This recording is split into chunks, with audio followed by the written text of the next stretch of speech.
Capítulo 24. Enquanto eu me levantava e me vestia, pensei no que acontecera e me perguntei se fora um sonho. Não teria certeza da realidade até voltar a ver o Sr. Rochester e ouvi-lo renovar suas palavras de amor e sua promessa. Enquanto arrumava o cabelo, olhei para meu rosto no espelho e já não senti que era sem graça. Havia esperança em seu aspecto e vida em sua coloração. Meus olhos pareciam ter contemplado a fonte do prazer e se apropriado dos raios de suas lustrosas ondulações. Com frequência, eu evitara olhar para o meu Senhor, por medo de que minha aparência pudesse lhe desagradar, mas tinha certeza de que poderia erguer meu rosto para o seu agora e sem correr o risco de diminuir com meu feitio seu afeto. Peguei na gaveta um vestido de verão simples, mais limpo e leve, e vesti. Nenhuma roupa jamais parecia ter me caído tão bem, porque nunca usara nada em tamanho estado de enlevo. Não fiquei surpresa quando corri até o vestíbulo ao ver que uma brilhante manhã de junho se sucedera à tempestade noturna, e ao sentir, através da porta de vidro aberta, o sopro de uma brisa fresca e perfumada. A natureza só podia estar contente quando eu me sentia tão feliz. Uma mendiga e seu filhinho, ambos pálidos e maltrapilhos, vinham pelo caminho, e eu corri até eles e lhes dei todo o dinheiro que tinha na bolsa, uns 3 ou 4 shillings. Bons ou maus, eles tinham de compartilhar do meu júbilo. As gralhas crocitavam e pássaros mais alegres cantavam, mas nada estava tão contente quanto o meu extasiado coração.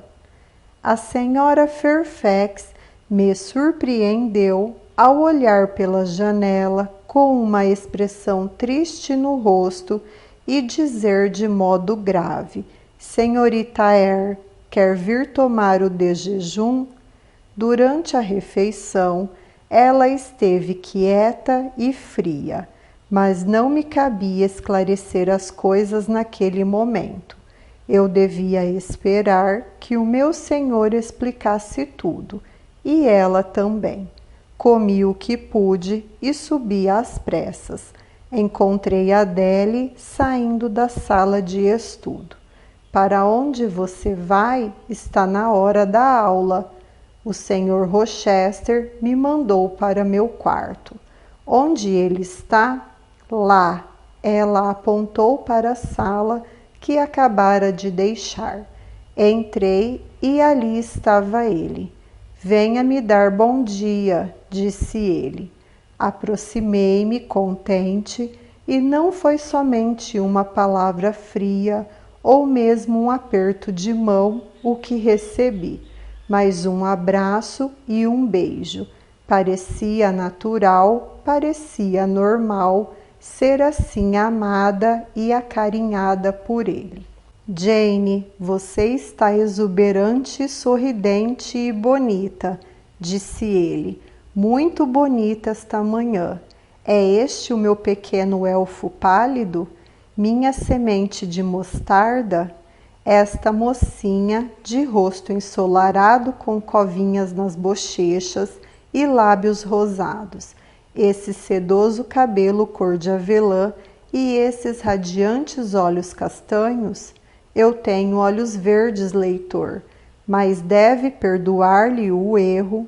Para ele, tinha uma nova cor, imagino. É Jane Eyre, senhor. Em breve, Jane Rochester, ele acrescentou. Em 4 semanas, Janet, nem um dia a mais. Está ouvindo? Eu estava e não podia compreender muito bem.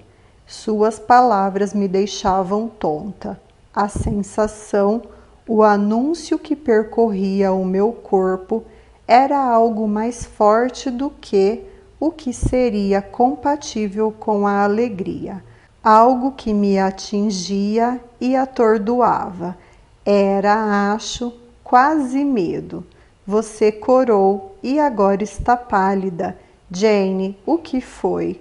O Senhor me deu um novo nome, Jane Rochester, e parece tão estranho.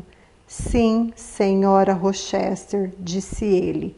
Jovem senhora Rochester, a noiva de Fairfax Rochester. Não pode ser, senhor, não sou plausível. Os seres humanos nunca desfrutam de completa felicidade neste mundo. Eu não nasci para um destino diferente do destino do resto da minha linhagem. Imaginar algo assim acontecendo comigo é um conto de fadas, um devaneio, que eu posso e vou tornar realidade. Começo hoje. Esta manhã escrevi ao meu banqueiro em Londres para que me mandasse certas joias que está guardando, herança das senhoras de Thornfield. Em 1 ou 2 dias espero derramá-las em seu colo, pois todas as atenções e todos os privilégios serão seus, os mesmos que eu dedicaria à filha de um nobre se estivesse prestes a me casar com ela. Ah, senhor, não se preocupe com joias. Não gosto desse assunto. Joias para Jane Eyre soam como algo anormal e estranho. Prefiro não tê-las. Vou eu mesmo colocar o colar de diamantes em volta do seu pescoço e atear em sua testa, onde ficará, pois a natureza ao menos estampou sua patente de nobreza nesse rosto, Jane, e vou fechar os braceletes nesses pulsos finos e encher de anéis esses dedos de fada. Não, não, senhor, pense em outros assuntos e fale outras coisas, e de outra maneira. Não se dirija a mim como se eu fosse uma beldade. Sou sua simplória e puritana educadora. Você é uma beldade aos meus olhos, e é uma beldade exatamente como deseja o meu coração, delicada e etérea, franzina e insignificante, é o que o Senhor quer dizer. Está sonhando, Senhor, ou então está debochando de mim. Pelo amor de Deus, não seja irônico. Vou fazer com que o mundo também reconheça que você é uma beldade, ele prosseguiu, enquanto eu ficava verdadeiramente constrangida com o tom que ele adotara, pois sentia que ou estava se iludindo ou tentando me iludir. Vou vestir minha Jane com cetim e renda, e ela há de ter rosas no cabelo, e vou cobrir a cabeça que mais amo com um véu que não tem preço. E então não vai me reconhecer, Senhor. Não serei mais sua Jane Eyre, mas um macaco com um casaco de arlequim, um pássaro com plumas emprestadas. Preferiria ver o Senhor Rochester, paramentado com roupas de teatro, a me ver num vestido de cortesã. E não digo que o Senhor é bonito, embora o ame profundamente. Amo demais para lisonjeá-lo. Não me lisonjeie. Ele prosseguiu, porém, sem notar minha desaprovação. Hoje mesmo vou levá-la de carruagem a Milcote, para que escolha alguns vestidos. Disse-lhe que vamos nos casar em 4 semanas. O casamento será discreto, na igrejinha ali adiante, e então iremos imediatamente à cidade. Após uma breve estada ali, levarei meu tesouro a regiões mais próximas do sol, às vinícolas francesas e planícies italianas, e ela verá o que é famoso na história antiga e nos registros modernos. Também provará a vida nas cidades e aprenderá a se valorizar através da comparação com os outros. Vou viajar e com o Senhor vai para Paris, Roma e Nápoles, para Florença, Veneza e Viena. Todos os lugares por onde andei deverão ser percorridos por você. Onde pisei com meu casco, seu pé de sílfide também há de pisar. Faz 10 anos que viajei pela Europa, um tanto enlouquecido, com o desgosto, o ódio e a raiva como companheiros. Agora vou revisitá-la, curado e purificado, com um verdadeiro anjo para me reconfortar. Ri quando ele disse isso. Não sou um anjo, afirmei, e não serei até morrer. Serei eu mesma. Senhor Rochester, o Senhor não deve esperar nem exigir nada celestial de mim, pois não vai receber, não mais do que eu do Senhor, algo com o que não conto em absoluto. Com o que você conta da minha parte? Por algum tempo, talvez, que o Senhor continue como está agora, por muito pouco tempo, e então vai se tornar frio, e então vai se tornar inconstante, e então duro, e terei que me esforçar muito para agradá-lo. Mas, quando o Senhor estiver bem acostumado comigo, talvez venha a gostar de mim novamente.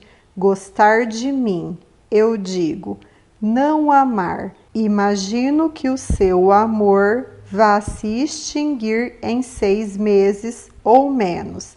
Já observei em livros escritos por homens que esse é o período mais longo para a extensão dos ardores de um marido. Contudo, afinal de contas, como amiga e companheira, espero não me tornar de todo desagradável ao meu querido Senhor, desagradável, e gostar de você novamente. Acho que vou gostar de você novamente e vou fazê-la confessar que não só gosto de você, mas a amo com sinceridade, fervor e lealdade. Mas o Senhor não é inconstante? Para as mulheres que me agradam somente pelo rosto, sou o próprio diabo. Quando descubro que elas não têm alma nem coração, quando elas me descortinam uma perspicácia de insipidez, trivialidade e talvez imbecilidade, vulgaridade e mau humor. Mas, para um olhar límpido e uma língua eloquente, para uma alma feita de fogo e o temperamento que se curva, mas não se quebra, ao mesmo tempo, maleável e estável, dócil e consistente, sou sempre gentil e sincero. Já conheceu alguém com uma personalidade dessa, Senhor? Já amou alguém assim? Amo agora, mas antes de mim, se é que eu correspondo mesmo em algum aspecto ao seu elevado padrão. Nunca conheci alguém como você, Jane. Você me agrada e me comanda. Parece se submeter e eu gosto da docilidade que transmite. E enquanto estou enroscando essa meada suave e sedosa ao redor do dedo, ela provoca um frêmito que sobe pelo meu braço até alcançar meu coração. Sou dominado, conquistado, e o domínio é mais doce do que tenho condições de expressar, e a conquista é um feitiço que está além de qualquer triunfo possível para mim. Porque sorri, Jane? O que significa essa inexplicável e misteriosa mudança em seu rosto? Eu estava pensando, Senhor, se me perdoa a ideia, foi involuntária. Estava pensando em Hércules e Sansão com as mulheres que os enfeitiçaram. Estava, não é, seu pequeno elfo? Não diga mais nada, Senhor. Não está falando com muita sabedoria agora, não mais do que aqui havia nas ações desses cavalheiros. Contudo, se eles fossem casados, sem dúvida teriam, com sua severidade enquanto maridos, compensado a doçura enquanto pretendentes. E o mesmo acontecerá com o Senhor, ouso dizer. Pergunto-me como há de me responder dentro de 1 ano, se eu pedir um favor que não seja de sua conveniência conceder. Peça qualquer coisa agora, Janet, o que quiser. Desejo ser persuadido. Vou fazer exatamente isso, Senhor. Minha solicitação já está pronta. Fale, mas se me fitar e sorrir desse jeito, vou acabar jurando concedê-la antes de saber o que é, e isso fará de mim um tolo. De jeito nenhum, Senhor, só o que lhe peço é isso. Não mande buscar as joias e não me cubra de rosas. Seria o mesmo que colocar uma bainha rendada de ouro nesse lenço simples que tem no bolso. Seria o mesmo que dourar ouro de lei. Sei disso. Seu pedido será satisfeito por ora. Mas você não pediu nada, somente que um presente fosse devolvido. Tente outra vez. Bem, Senhor, então tenha a bondade de satisfazer minha curiosidade, que se inquieta quanto a um detalhe. Ele pareceu perturbado. O que é? Disse apressado. A curiosidade é um pleito perigoso. Ainda bem que não jurei aquecer a todos os seus pedidos. Mas não pode haver perigo em ceder a este, Senhor. Diga o que é, Jane, mas eu preferia que, em vez de uma mera pergunta sobre talvez um segredo, fosse o desejo de metade das minhas terras. Ora, rei Assuero, por que eu haveria de querer metade de suas terras? Acha que sou uma usurária judia em busca de um investimento em propriedade? Eu preferiria ter toda a sua confiança. Não vai me excluir dela se me admitir em seu coração? Você terá toda a confiança que vale a pena ter, Jane, mas, pelo amor de Deus, não deseje um fardo desnecessário.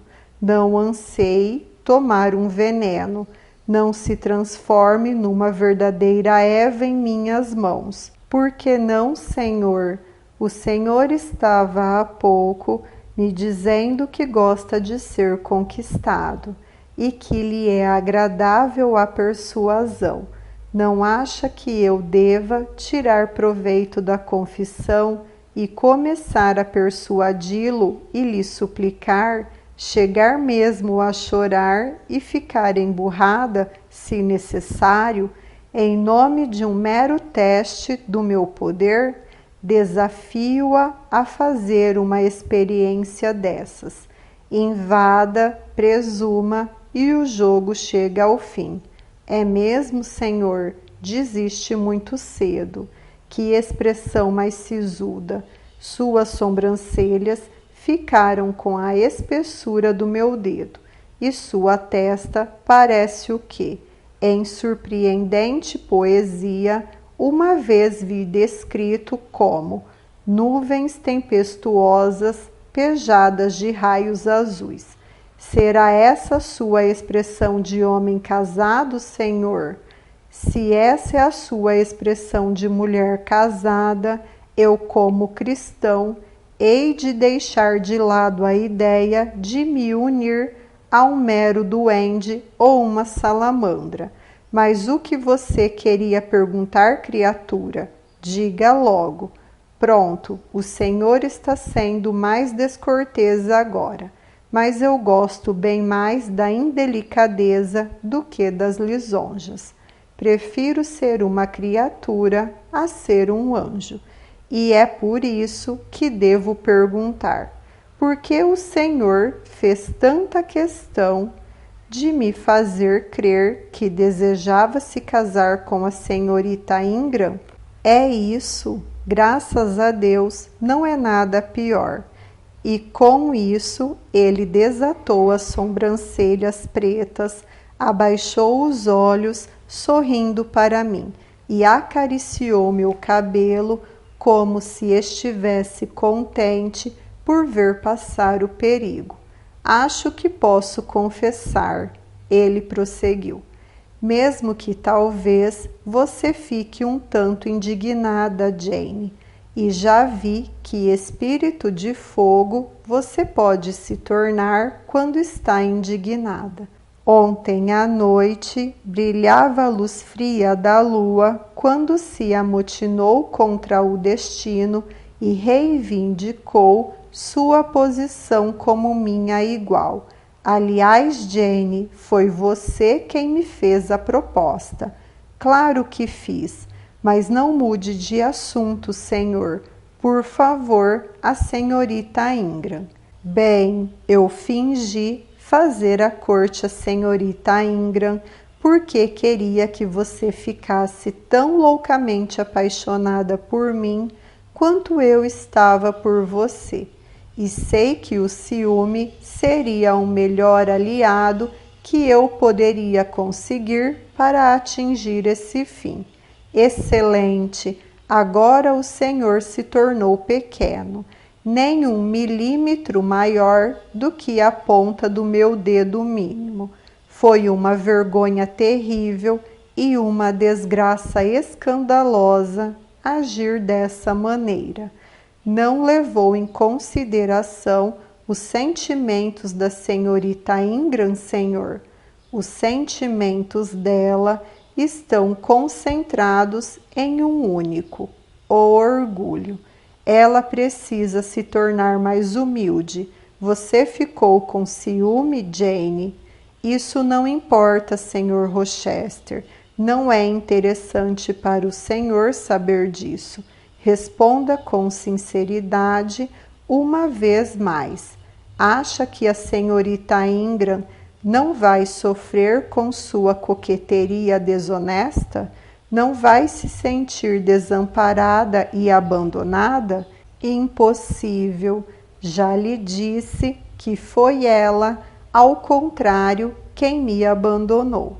A ideia da minha insolvência esfriou, ou antes, apagou sua chama em um instante. O senhor tem uma mente curiosa e astuta, Sr. Rochester. Temo que os seus princípios sejam excêntricos em alguns pontos, pois meus princípios nunca foram treinados, Jane. Talvez tenham se tornado um tanto oblíquos por falta de atenção. Mais uma vez, com sinceridade, será que posso desfrutar da grande felicidade que me foi oferecida sem temer que alguém esteja sofrendo a dor amarga que eu própria sentia não faz muito tempo? Quanto a isso, não tenha dúvidas, minha boa mocinha. Nenhum outro ser no mundo sente por mim o mesmo amor puro que você sente, pois tenho esse bálsamo para minha alma, Jane, uma crença no seu afeto. Virei os lábios para a mão que estava pousada em meu ombro. Eu o amava muito, mais do que tinha coragem de dizer, mais do que as palavras tinham o poder de transmitir. Peça outra coisa, ele disse em seguida. É um prazer ouvir suas vontades e ceder. Uma vez mais, meu pedido estava pronto. Comunique as suas intenções à senhora Fairfax, senhor. Ela me viu com o senhor ontem à noite no vestíbulo e ficou escandalizada. Ofereça a ela alguma explicação antes que eu volte a vê-la. É doloroso saber que uma mulher tão boa faz mau juízo de mim. Vá para o seu quarto e coloque a sua touca, ele replicou. Quero que você me acompanhe a Millcote esta manhã. Enquanto você se prepara, vou informar a velha senhora. Será que ela pensou, Janet, que você tinha dado o seu mundo em troca do amor e o considerava perdido? Acho que ela pensou que eu havia esquecido a minha posição e a sua, senhor. Posição, posição. Sua posição é no meu coração e no pescoço daqueles que a insultarem, agora ou no futuro. Vá! Logo já estava vestida e quando ouvi o Sr. Rochester sair dos aposentos da senhora Fairfax, corri até lá. A velha senhora estivera lendo sua porção matutina das Escrituras. A lição do dia, sua Bíblia estava aberta diante dela, os óculos por cima. A ocupação, interrompida pelo anúncio do Sr. Rochester, parecia agora esquecida. Seus olhos, fixos na parede nua diante dela, expressavam a surpresa de uma mente quieta que fora agitada por notícias invulgares.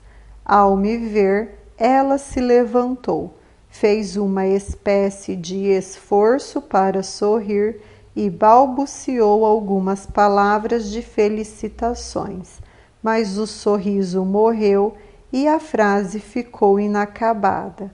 Ela colocou os óculos, fechou a Bíblia e afastou a cadeira da mesa. Estou tão atônita, ela começou a dizer, que mal sei o que lhe dizer, senhorita Eyre. Não estive sonhando, estive? Às vezes cochilo quando estou sentada sozinha e imagino coisas que nunca aconteceram. Me ocorreu mais de uma vez, quando estava cochilando, de que o meu querido marido, que morreu faz 15 anos, vir se sentar ao meu lado, e eu o ouvi me chamar pelo meu nome, Alice, como ele costumava fazer.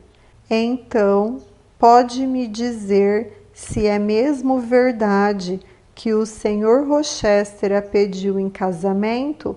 Não ria de mim, mas eu realmente acho que ele entrou aqui faz 5 minutos e disse que dentro de 1 mês você será sua esposa. Ele me disse a mesma coisa, respondi. É mesmo? Você acredita nele? Aceitou? Sim, ela olhou para mim desnorteada. Eu nunca teria imaginado. Ele é um homem orgulhoso. Todos os Rochester eram orgulhosos e o pai dele, pelo menos, gostava de dinheiro. Ele também sempre foi considerado cuidadoso. Pretende se casar com você? É o que ele me diz. Ela me examinou de cima a baixo. Em seus olhos, li que não encontravam um encanto poderoso o suficiente para desvendar o enigma. Não entendo, ela prosseguiu, mas sem dúvida é verdade se você afirma. Qual será o resultado? Não sei dizer, realmente não sei. A igualdade de posição e de fortuna é normalmente aconselhável em casos como esse. E são 20 anos de diferença de idade entre os dois. Ele quase poderia ser seu pai. Na verdade, não poderia, senhora Fairfax, exclamei irritada. Ele não se parece em nada com o meu pai. Ninguém que nos visse juntos haveria de supor isso, nem por um instante. O Sr. Rochester parece tão jovial e é tão jovial quanto certos homens de 25 anos. E é mesmo por amor que ele vai se casar com você? Ela perguntou. Fiquei tão magoada com sua frieza e seu ceticismo que lágrimas brotaram dos meus olhos. Lamento aborrecê-la, prosseguiu a viúva, mas você é tão jovem, conhece tão pouco os homens, que gostaria de aconselhá-la. Há um ditado que diz: nem tudo que reluz é ouro, e neste caso temo que venha a ser descoberto algo diferente daquilo que tanto você quanto eu esperamos. Porque, por acaso sou um monstro? Eu disse. É impossível que o Sr. Rochester tenha um afeto sincero por mim? Não, você é ótima pessoa e melhorou muito ultimamente, e ouso dizer que o Sr. Rochester gosta de você. Sempre notei que era uma espécie de animalzinho de estimação dele. Houve momentos em que, pelo seu bem, fiquei um pouco desconfortável com essa preferência explícita e desejei adverti-la, mas não queria nem mesmo sugerir a possibilidade de algo errado. Sabia que uma ideia como essa iria escandalizá-la, talvez ofendê-la, e você era tão discreta e tão completamente modesta e sensata que eu esperava que pudesse proteger a si mesma. Não tenho como lhe dizer o quanto sofri ontem à noite quando a procurei por toda a casa e não consegui encontrá-la em parte alguma, ao senhor tampouco. E então, à meia-noite, vi você entrar com ele. Bem, isso já não importa agora, interrompi impaciente. Basta saber que não era nada de errado. Espero que tudo dê certo, disse ela, mas acredite em mim. Nenhum cuidado é demasiado. Tente manter o Sr. Rochester à distância. Desconfie de você mesma, bem como dele. Cavalheiros dessa posição não estão acostumados a se casar com educadoras. Eu estava ficando verdadeiramente irritada. Por sorte, Adele entrou correndo. deixe-me ir a Millcote também, ela exclamou. O Sr. Rochester não quer deixar, embora haja tanto espaço na nova carruagem. Peça a ele para me deixar ir, mademoiselle. Vou fazer isso, Adele, e saí depressa com ela, feliz por deixar minha soturna orientadora. A carruagem estava pronta, vinha sendo trazida para a entrada e meu senhor andava na calçada. Pyle acompanhava-o para cima e para baixo. Adele pode nos acompanhar, não pode, senhor? Eu lhe disse não. Não quero nenhuma criança, só quero você. Deixe-a ir, Sr. Rochester, por favor, seria melhor. Não, ela será um estorvo. Ele foi peremptório tanto na expressão quanto na voz. O frio das advertências da senhora Fairfax e a umidade de suas dúvidas me dominaram. Algo de inconsistência e incerteza assaltou minhas esperanças. Quase perdi a sensação de ter poder sobre ele. Estava prestes a obedecer-lhe mecanicamente, sem mais queixas, mas quando ele me ajudou a subir na carruagem, olhou para o meu rosto. Qual o problema? Ele perguntou. Todo o sol se foi. Você realmente quer que a menina vá? Vai ficar aborrecida se a deixarmos aqui? Eu preferiria que ela fosse, senhor. Então vá correndo buscar sua touca e volte como um relâmpago, ele exclamou para Adele. Ela lhe obedeceu o mais depressa que pôde.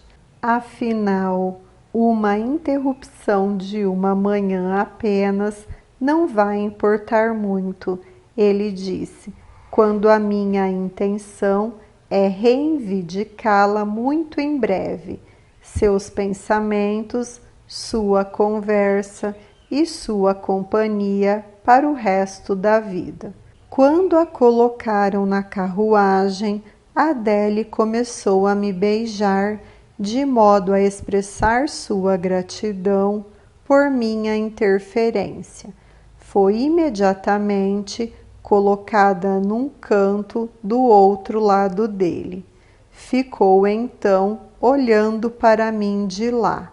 Um vizinho tão sisudo restringia demais, e ele, com o humor irritadiço, ela não ousava sussurrar observação alguma, nem pedir qualquer informação. Deixe que ela venha para perto de mim, pedi. Pode ser que ela o incomode, senhor.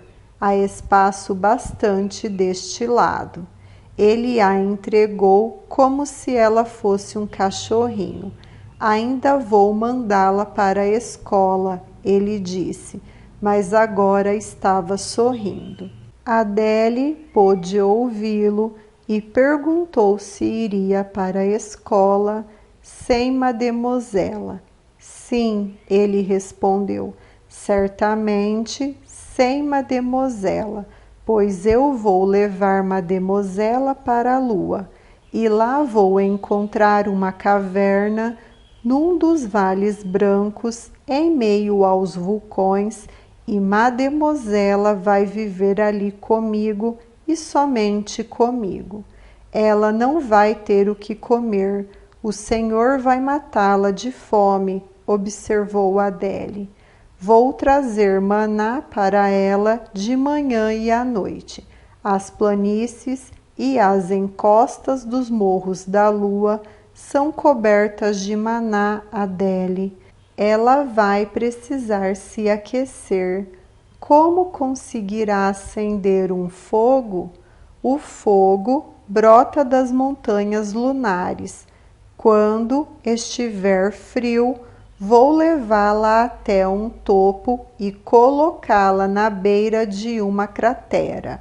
Ah, como ela vai estar mal acomodada, sem conforto, e suas roupas vão ficar velhas. Como ela vai arranjar outras? O Sr. Rochester confessou estar desconcertado. Disse ele, o que você faria, Adele? Ponha o cérebro para funcionar. Que tal um vestido feito com uma nuvem branca ou cor-de-rosa? E ela poderia cortar uma echarpe bastante bonita de um arco-íris. Ela fica muito melhor do jeito que está, concluiu Adele, depois de refletir por algum tempo. Além disso, ela ficaria cansada de viver somente com o Senhor na lua. Se eu fosse Mademosela, nunca concordaria em ir com o Senhor. Ela já concordou, deu sua palavra, mas o Senhor não tem como levá-la para lá. Não existe uma estrada para a lua, é tudo ar, e nem o Senhor nem ela sabem voar. Adele, olhe para aquele campo. Estávamos agora fora dos portões de Thornefield, rolando suavemente pela estrada lisa até Millcote, onde a terra fora bem aplainada pela tempestade e onde as cercas vivas baixas e as árvores imponentes dos dois lados brilhavam verdes e recém-lavadas pela chuva.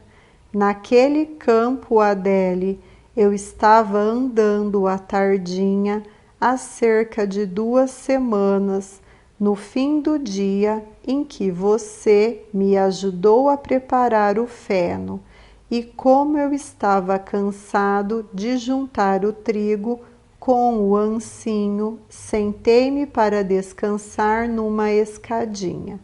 Peguei então um caderno e um lápis e comecei a escrever sobre um infortúnio que me aconteceu faz muito tempo e sobre o desejo que eu tinha de que dias melhores viessem. Eu escrevia muito depressa, embora a luz do dia estivesse indo embora, quando algo se aproximou pelo caminho e parou a 2 metros de mim. Olhei em sua direção, era uma coisinha com um véu de gaze na cabeça. Pedi que se aproximasse. Logo estava diante dos meus joelhos. Eu não lhe disse nada e a criatura também não falou comigo usando palavras, mas pude ler seus olhos e ela os meus, e nossa conversa sem palavras assim se deu. Era uma fada, vinha da terra dos elfos, foi o que me disse, e sua missão era me fazer feliz. Com ela, eu deveria deixar o mundo e ir para um lugar solitário, como a lua, por exemplo. E ela indicou com a cabeça o crescente que nascia sobre Hay Hill. Falou-me da caverna de alabastro e do vale de prata, onde poderíamos viver. Eu disse que gostaria de ir, mas recordei a ela, como você fez comigo, que não tinha asas para voar. Oh, respondeu a fada, isso não tem importância. Eis aqui um talismã que vai remover todas as dificuldades, e ela me entregou um belo anel de ouro. Coloque isso, ela disse, no 4º dedo da minha mão esquerda, e serei sua, e você será meu, e vamos deixar a terra e criar nosso próprio paraíso lá no alto. Ela indicou mais uma vez a lua com um gesto de cabeça. O anel, Adele, está no bolso da minha calça, sobre o disfarce de um soberano, mas pretendo logo transformá-lo em anel outra vez. Mas o que tem Mademoiselle a ver com isso? Não ligo para a fada.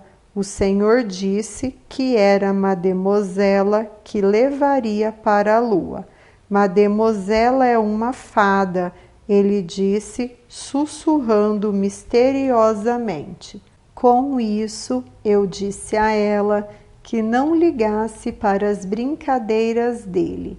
De sua parte, ela demonstrou um fundo de genuíno ceticismo francês, denominando o Sr. Rochester um verdadeiro mentiroso e assegurando-lhe que fazia caso de nenhum de seus contos de fadas e que, além do mais, fadas não existem, e mesmo que existissem, ela estava certa de que não apareceriam para ele, não lhe dariam anéis, nem se ofereceriam para ir viver com ele na lua. A hora transcorrida em Millcote foi um tanto incômoda para mim. O Sr. Rochester me obrigou a ir a um depósito de seda. Ali deu ordens de escolher meia dúzia de vestidos. Eu estava detestando aquilo e pedi permissão para adiar a tarefa. Não, tinha que ser agora. À custa de pedidos expressos, em sussurros veementes, reduzi a meia dúzia a 2. Estes, porém, ele jurou que iria escolher ele mesmo. Observei com ansiedade seus olhos passeando pelos mostruários vistosos.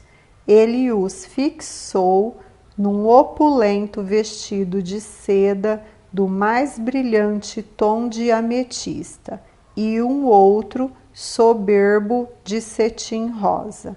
Eu lhe disse, numa nova série de sussurros, que ele bem poderia me comprar um vestido de ouro e uma touca de prata. Eu certamente nunca iria me aventurar a usar as roupas que ele escolhia.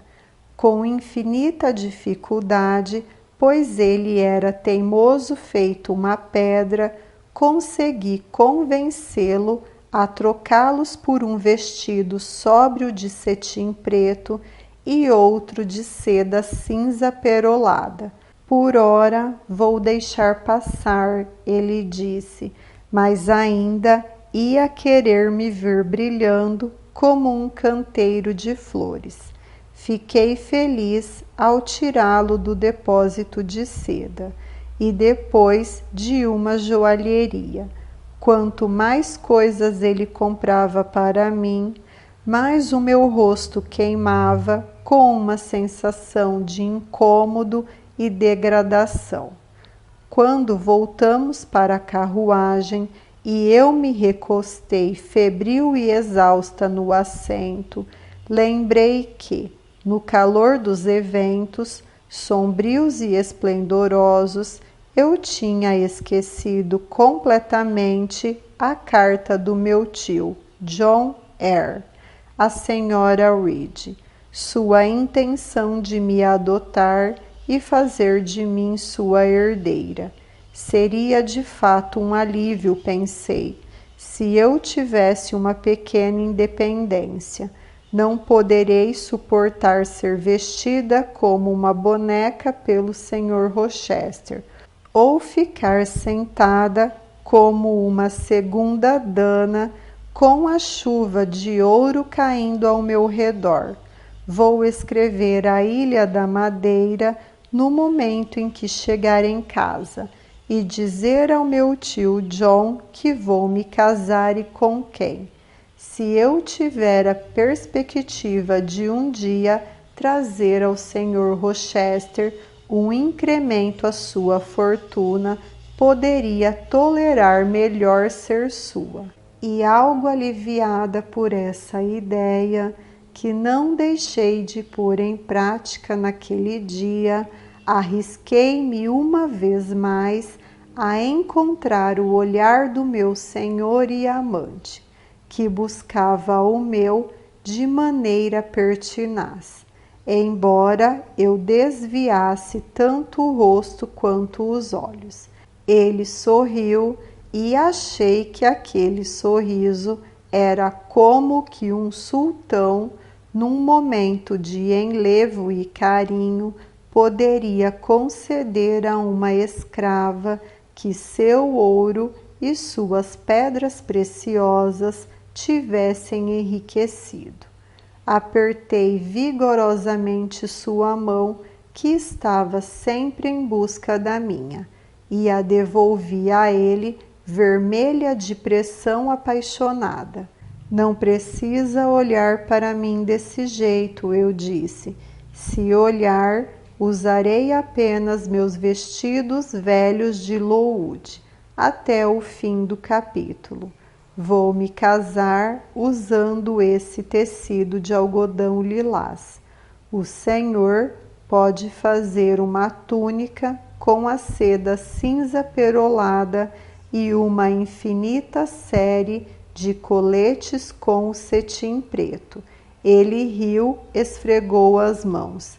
Ah, que maravilha! Vê-la e ouvi-la, ele exclamou. Ela não é original, não é mordaz? Eu não trocaria esta inglesinha pelo harém inteiro do grande turco. Olhos de gazela, formas de uri e tudo o mais. A alusão ao Oriente mais uma vez me incomodou. Não vou tolerar vê-lo a 1 centímetro de um harém, eu disse. Portanto, não me considere equivalente a um. Se lhe interessa algo dessa ordem, então vá embora, senhor, para os bazares de Istambul, sem demora, e comece a comprar escravas com um pouco de dinheiro que parece estar tendo dificuldade em gastar satisfatoriamente por aqui. E o que vai fazer Janet quando eu estiver barganhando tantas toneladas de carne e uma coleção tão grande de olhos negros? Vou me preparar para o trabalho de missionária, pregando a liberdade aos que se encontram escravizados, inclusive as mulheres de seu harém. Serei admitida e incentivarei um motim, e o senhor Pachá em sua carruagem de 3 cavalos, num instante vai se ver agrilhoado por nós. Também não consentirei em libertá-lo até que tenha assinado um acordo o mais liberal que um déspota jamais escreveu. Ficarei entregue à sua piedade, Jane. Eu não teria piedade alguma, Sr. Rochester, se o senhor suplicasse com um olhar como esse. Enquanto me olhasse assim, eu teria certeza de que seu primeiro ato, quando libertado, seria violar os termos de qualquer acordo que viesse a assinar sob coerção. Ora, Jane, o que você quer? Temo que vá me obrigar a uma cerimônia privada de casamento, além da que é realizada diante do altar. Vejo que há de estipular termos peculiares. Quais serão? Só quero uma mente tranquila, Senhor, e não sobrecarregada por inúmeras obrigações. Lembra-se do que falou sobre Celine Varens, sobre os diamantes e as cachemiras que lhe deu? Não serei sua Celine Varens inglesa. Continuarei sendo a educadora de Adele. Desse modo, terei moradia e alimento, além de 30 libras por ano. Meu guarda-roupa virá desse dinheiro e o Senhor não me dará nada além de. Bem, além de quê? De seu afeto. E se eu lhe der o meu em retribuição, a dívida estará paga. Bem, em termos de plácida impertinência e puro orgulho inato, você não tem igual, disse ele. Aproximava-nos agora de Thornefield. Gostaria de almoçar comigo hoje? Ele perguntou enquanto cruzávamos os portões. Não, obrigada, senhor. E por que não obrigada? Pode-se saber? Nunca fiz uma refeição com o senhor e não vejo motivos para fazer agora, até o quê? Você adora meias frases, até eu não poder mais evitar. Acha que eu como feito um ogro ou um espírito que ataca cadáveres a ponto de temer me acompanhar numa refeição? Não tenho opinião formada sobre o assunto, senhor, mas quero seguir como de costume por mais um mês. Abrirá mão de sua escravidão de educador imediatamente. Na verdade, não abrirei, senhor, se me perdoa. Seguirei como de hábito. Vou ficar fora do seu caminho o dia todo, como estou acostumada. Pode mandar-me chamar à noite quando estiver disposto a me ver, e eu irei, mas em nenhum outro momento. Quero um charuto, Jane, ou um punhado de rapé para me reconfortar diante de tudo isso, para me encorajar, como diria a Adele. Infelizmente, não trago comigo nem meu estojo de charutos, nem minha caixa de rapé. Mas ouça, sussurre, agora você está no comando, pequena tirana, mas em breve minha hora vai chegar, e quando eu estiver me apoderado de você, vou, metaforicamente falando, prendê-la a uma corrente feito esta, tocando a corrente de seu relógio de bolso. Sim, pequena criatura formosa, vou trazê-la junto ao peito, de modo a não perder minha joia.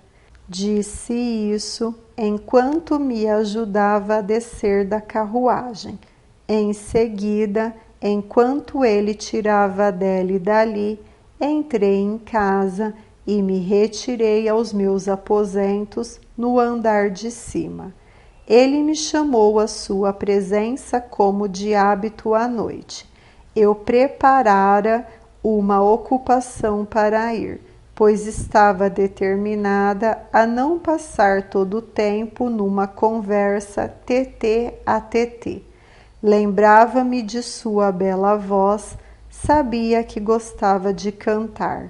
Bons cantores geralmente gostam. Eu não era boa cantora e, de acordo com o julgamento dele, tampouco boa musicista, mas me encantava ouvir música bem executada. Assim que o crepúsculo, essa hora propícia ao romance, começou a baixar sua flâmula azul e estrelada sobre a gelósia, eu me levantei, abri o piano e lhe roguei, pelo amor dos céus, que me presenteasse com uma canção. Ele disse que eu era uma bruxa caprichosa, que preferiria cantar em outro momento, mas afirmei que não haveria outro momento melhor que o presente. Ele perguntou se eu gostava de sua voz. Muito.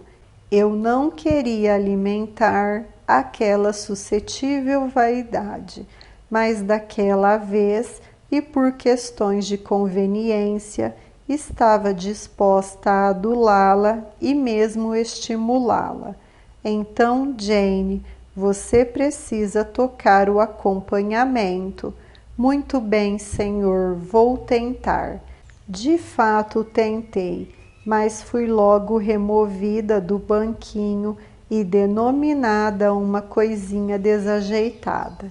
Ele me empurrou sem cerimônia para o lado, precisamente o que eu queria, e usurpou meu lugar, passando a acompanhar a si mesmo, pois sabia tocar tão bem quanto cantar. Fui depressa para o recanto junto à janela e, enquanto ficava sentada ali, olhando para as árvores imóveis e o gramado ao crepúsculo lá fora, uma doce ária foi cantada em tons melodiosos e com os seguintes versos: o amor, mais puro que um coração, jamais em seu âmago ardente viveu, em cada veia um intenso fervor, a correnteza do ser verteu.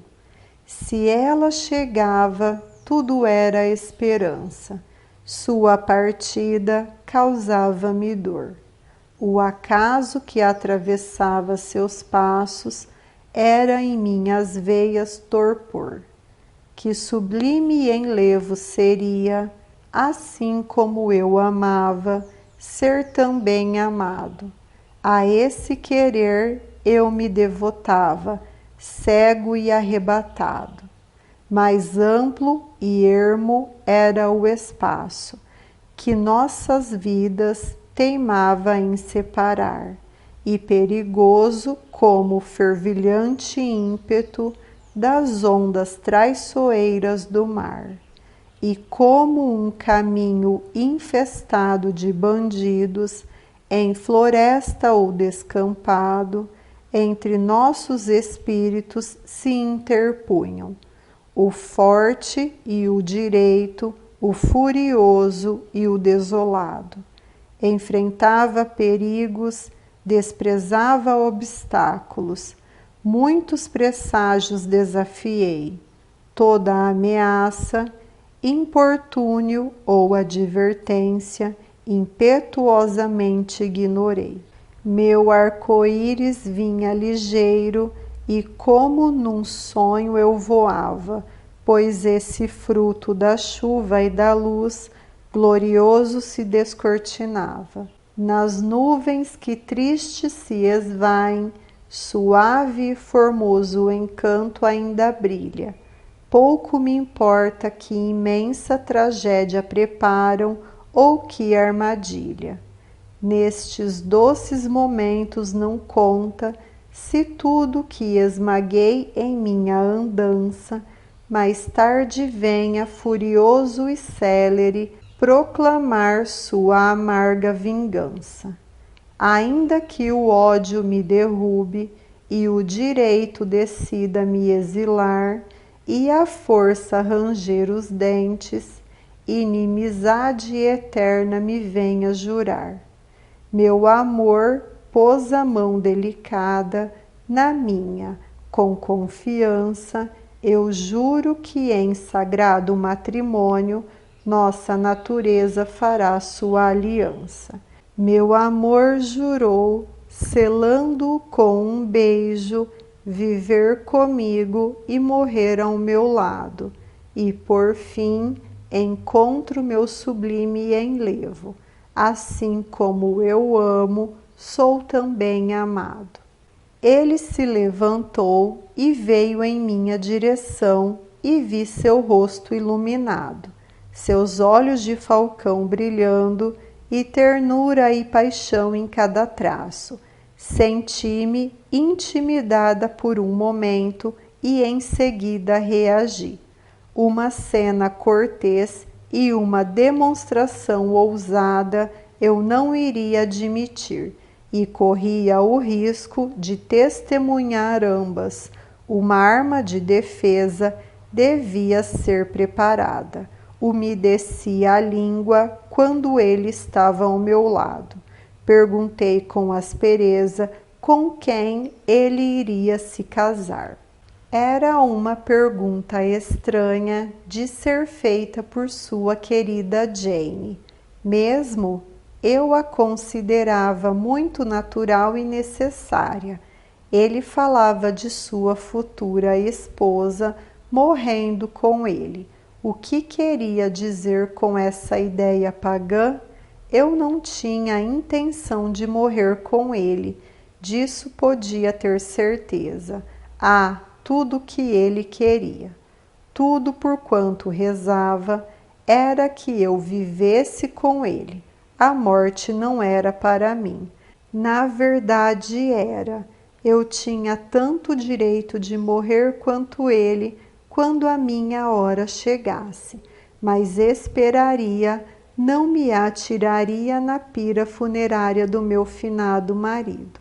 Será que eu poderia perdoá-lo por essa ideia egoísta e demonstrar o meu perdão com um beijo de reconciliação? Não, que ele pedisse desculpas.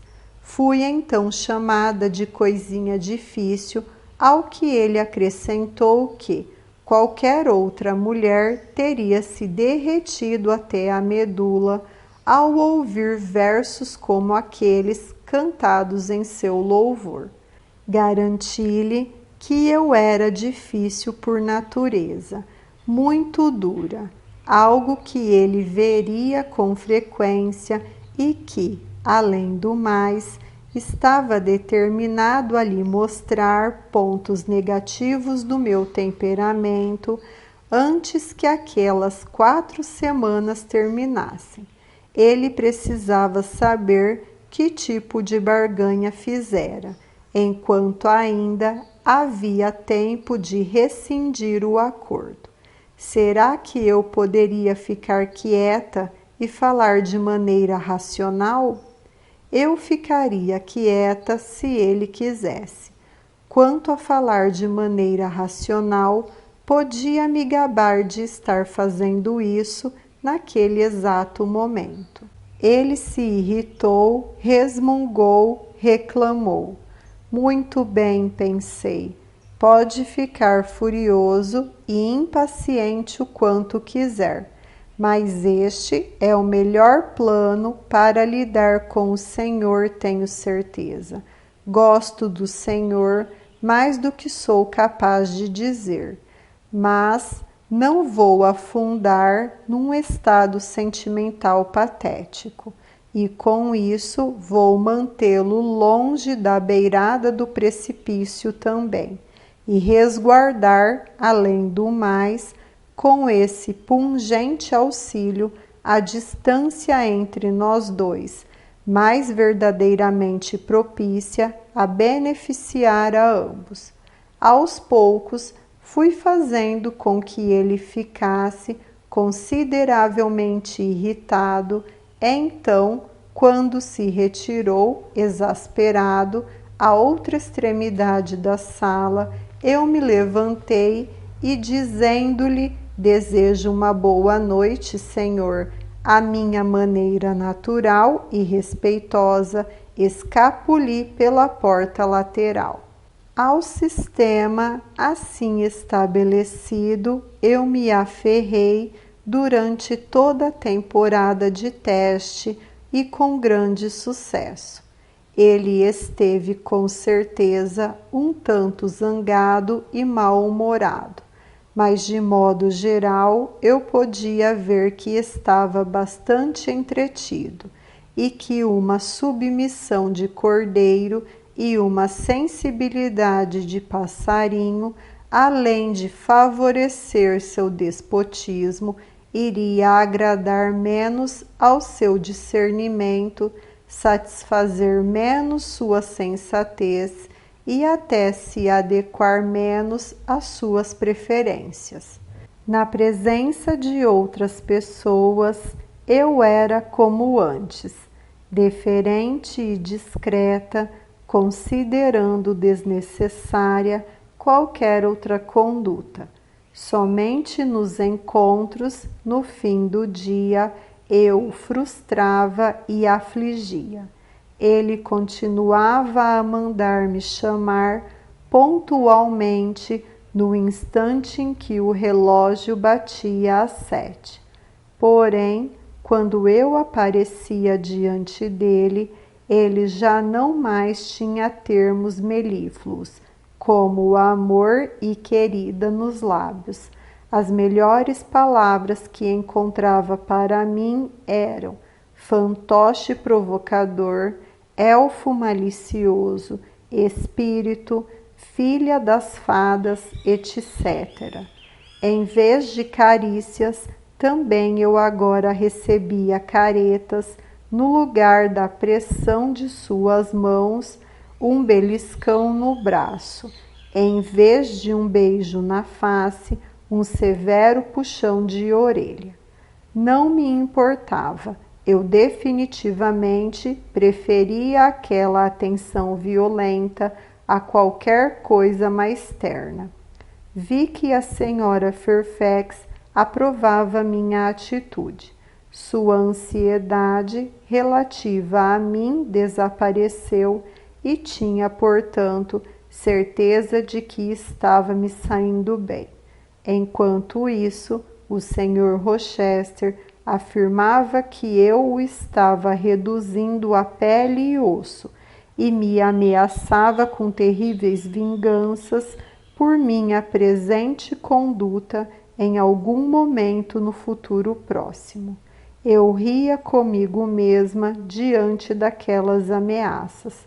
Posso mantê-lo sob razoável controle agora, refleti, e não tenho dúvida de que possa vir a fazê-lo mais tarde, se um expediente perder as virtudes, outro terá de ser inventado. No fim das contas, porém, minha tarefa não era fácil. Com frequência, eu teria preferido agradá-lo a provocá-lo. Meu futuro marido estava se tornando para mim todo o meu mundo, e mais do que o meu mundo, quase a minha esperança de paraíso. Ele se encontrava entre mim e qualquer pensamento sobre a religião. Como um eclipse se coloca entre os homens e o sol. Eu não podia, naqueles dias, ver Deus em sua criatura, que transformara em ídolo.